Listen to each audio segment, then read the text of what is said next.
Finally, let's discuss heavy metal exposure. The only source of heavy metals for pre-industrial men and women would have been their drinking water. Unfiltered well and river water could have small amounts of lead, mercury, arsenic, and other metals in it, but rarely in amounts high enough to be of concern in most locations. We, on the other hand, are continually exposed to heavy metals in unprecedented amounts.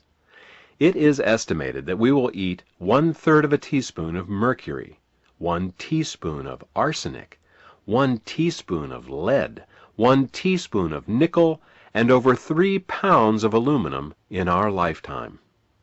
There is no way that our glutathione detoxification system can hope to keep up with this level of exposure, let alone deal with all the other types of toxins we have discussed.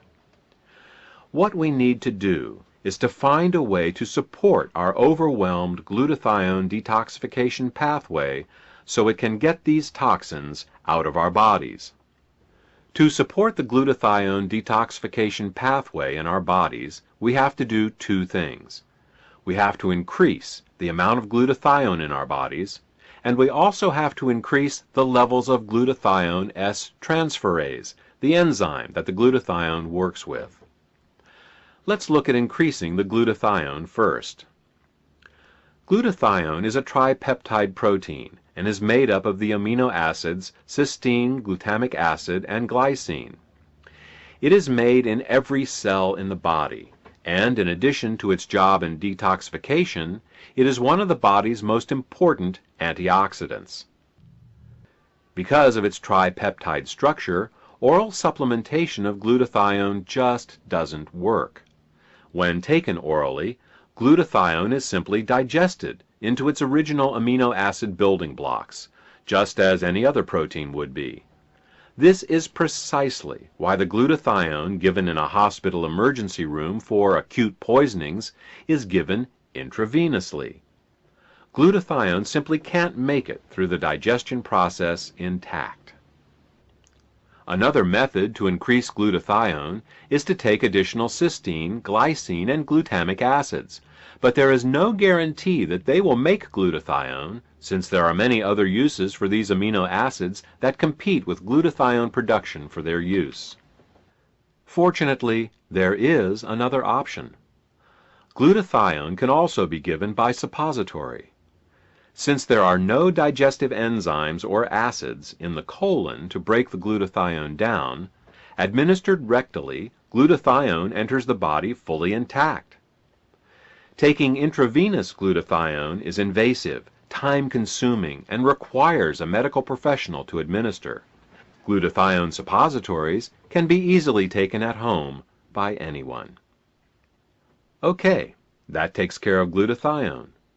The second thing we need to do is increase glutathione's enzyme cofactor, glutathione S-transferase.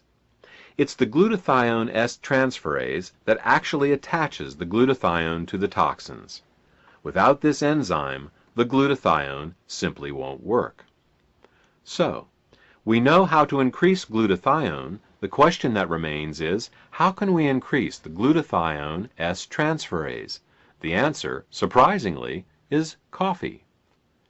Everyone knows of the ability of coffee to keep us awake when we're tired, but it is also a great detoxifier. But here's the catch. It has to be taken as a suppository. Drinking the coffee won't have the same effect. This is because when coffee is taken rectally, it goes right to the liver, where it has an entirely different effect than when you drink it. Orally administered, coffee is a stimulant, but only a mild detoxifier. Rectally administered, coffee is a relaxant and a powerful detoxifier. The first recorded application of rectally administered coffee was in a German army hospital in World War I, where its healing effects were discovered quite by chance. Patients are often given enemas to empty their intestines before surgery, and in one case, a German nurse, unable to find any other warm liquid to use, gave enemas to some soldiers with coffee instead of plain water. The patients who received the improvised coffee enemas reported an immediate decrease in pain. Later, these same patients demonstrated faster recoveries from their wounds and surgeries than their compatriots who received the standard warm water enemas. The coffee enema quickly gained popularity with surgeons and medical clinics around the world as a method of both cleansing the liver and rejuvenating the body. Today, coffee enemas are commonly administered in alternative cancer clinics, both as a means of detoxification as well as a general rejuvenator to the body. While many of the younger doctors have not heard of the benefits of coffee enemas, favoring drugs instead of natural remedies, many of the older doctors swear by them. Fortunately, we don't have to take an enema to get this special benefit of coffee. Similar to glutathione, coffee can also be administered as a suppository. The advantage of using coffee in suppository form is that it is faster and more convenient and does not wash away electrolytes or impose an additional fluid load on the heart and kidneys like an enema will.